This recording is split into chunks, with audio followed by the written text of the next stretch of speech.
May buntag sa tanan mo, magluto tag tinulang isda na mo ni among mga ingredients.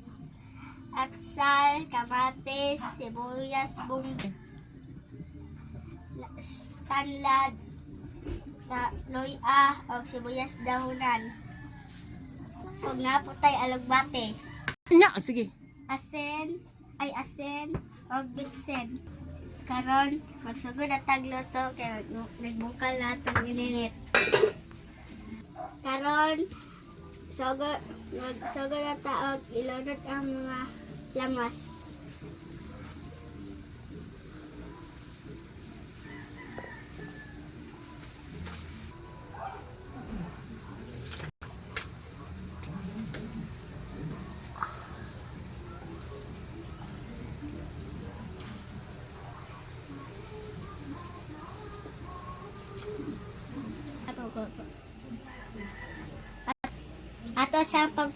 Ato siyang pabukalong kajot.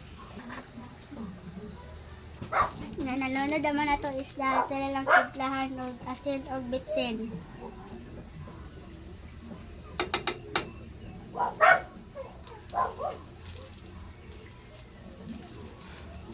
Akluban kajot.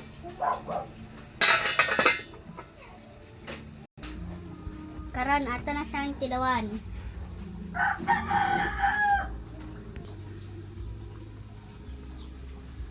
Sakto na. Ato na ilunod ang alagbate.